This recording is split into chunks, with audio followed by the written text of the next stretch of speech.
C'est une grande première puisque le trophée Éric Bompard est déplacé pour la première fois de son existence ici même à Bordeaux, à la patinoire Mériadec. Donc c'est un changement de lieu qui apporte une certaine décontraction aux patineurs français parce que patiner à Bercy, c'est pas évident. C'est une immense salle. Il y a beaucoup de pression, il y a beaucoup de Parisiens qui viennent voir aussi tous leurs patineurs français.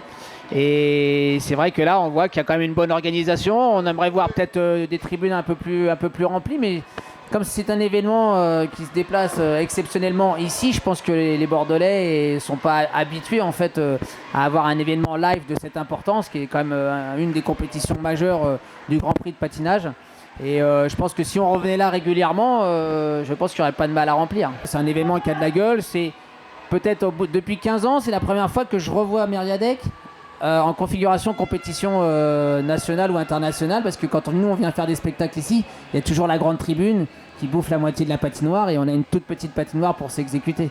Donc là du coup ça fait plaisir de revoir cet équipement que j'ai connu en 95 lors d'un championnat de France. J'ai pas cette nostalgie parce que j'ai pleinement profité de mon instant de compétiteur et aussi de mon instant de patineur professionnel à faire plein de galas. Je continue à pratiquer aujourd'hui, donc c'est pas comme si j'avais arrêté depuis 20 ans et puis que je regrette de ne pas être à leur place. Je dis que comme moi à leur époque, il y a des moments de stress quand on monte sur la glace, on a peur. Et quand le programme se passe bien et qu'on a des supporters français qui nous encouragent bien, qu'on a fait un bon résultat, et ces moments-là, on les laisse derrière. On se dit finalement, ça servait à quoi de flipper, quoi. Donc, non, la compète, c'est un moment de stress important, mais il y a tellement d'adrénaline, tellement de choses qui se passent.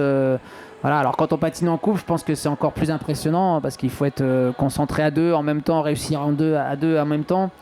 Nous, on est seuls. Si on se casse la gueule, on n'en veut à personne. C'est plutôt intéressant pour moi parce que ça me permet d'être quand même encore associé au patinage pour les Français qui aiment bien apparemment mes commentaires avec Nelson, parce qu'on est très différents, on a deux manières différentes de voir les choses. Moi, ça me permet d'être toujours lié à ce monde sportif parce que le monde de la compétition de patinage a beaucoup évolué. Moi, on n'était pas noté avec des points en numérique comme ça. Il y avait encore les pancartes. Ce que je trouvais encore mieux parce que le juge devait assumer la note, la bonne ou la mauvaise note qu'il nous mettait, et on savait de quel pays venait le juge qui nous a mis une mauvaise note surtout. La discipline a beaucoup évolué, elle s'est renforcée, je trouve que c'est 2 fois plus difficile au niveau physique, au niveau technique n'en parlons pas. Voilà, j'aimerais que ce soit peut-être un peu moins formaté pour qu'on ait des artistes qui puissent s'exprimer un peu plus artistiquement et qui nous fassent la fête sur la glace plutôt que d'exécuter des sauts qui sont codifiés pour rapporter que des points. Aujourd'hui, c'est comme un peu au tennis. Au tennis, vous avez de très bons joueurs, mais on manque un petit peu de gens qui ont un peu de grain de folie, qui vont vous faire du show sur la scène. Voilà. C'est un petit peu ce qui nous manque actuellement, on va dire, dans le monde du patinage. Ça ne veut pas dire que les gens ne sont pas bons. C'est au contraire, je pense que le règlement est trop... emprisonne trop finalement les athlètes. On les empêche de s'exprimer pour pouvoir s'amuser comme on pourrait le faire dans un gala. Il y a des sports qui sont, on va dire, pas plus populaires, parce que le patinage artistique, vous lui donneriez une place aussi importante que le tennis ce week-end, il ferait autant certainement de téléspectateurs. C'est vrai que le tennis réunit beaucoup de monde, que la Coupe Davis c'est une compétition très très importante, aussi importante que le trophée Roland-Garros. Donc forcément, on se dit qu'on va perdre moins de téléspectateurs à mettre 3 heures de tennis qu'à mettant 2h30 de patinage.